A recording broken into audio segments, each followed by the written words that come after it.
Those worlds in space are as countless as all the grains of sand on all the beaches of the Earth. Each of those worlds is as real as ours. In every one of them, there's a succession of incidents, events, occurrences, which influence its future.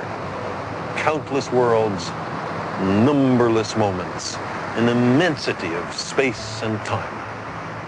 And our small planet, at this moment, here we face a critical branch point in history.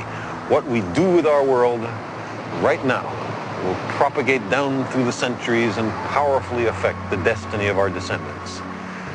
It is well within our power to destroy our civilization and perhaps our species as well. If we capitulate to superstition or greed or stupidity, we can plunge our world into a darkness deeper than the time between the collapse of classical civilization and the Italian Renaissance.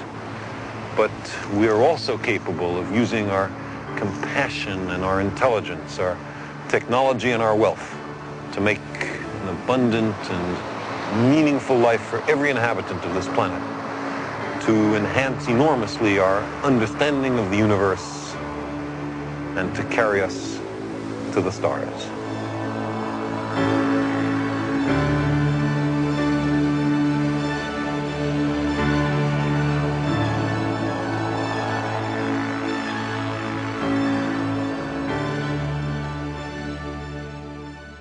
In our motorbike sequence, we showed how the landscape might look if we were barreling through it at close to the speed of light.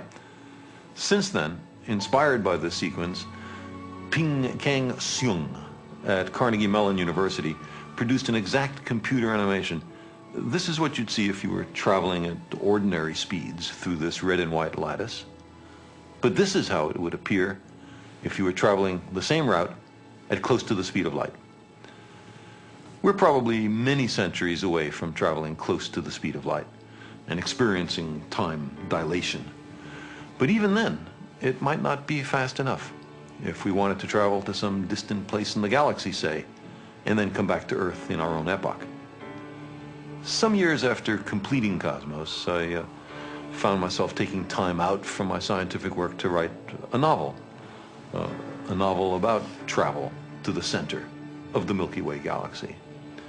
I was willing to imagine beings and civilizations far more advanced than we, but I wasn't willing to ignore the laws of physics.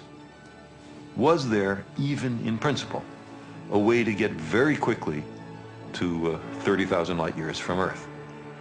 So I put this question to my friend Kip Thorne of the California Institute of Technology. He's a leading expert on the nature of space and time. Kip thought about it for a while and then answered with about 50 lines of equations, which showed that a really advanced civilization might establish and hold open wormholes, which we might think of as tubes through the fourth dimension, which connect the Earth with another place in the universe without having to traverse the intervening distance, something like crawling through a wormhole in an apple. I was very happy with this result, and I used it as a key plot device in Contact. But such wormholes through space would also be time machines, it seemed to me. And I used that notion in my novel Contact as well. Kip Thorne and his colleagues later proved, or so it seemed, that time travel of this sort was possible. Here, look at this. The key question being explored now is whether such time travel can be done consistently, with causes preceding effects, say, rather than following them. Does nature contrive it so that even with a time machine, you can intervene to prevent your own conception, for example? Even if time travel of this sort is really possible, it's far in our technological future.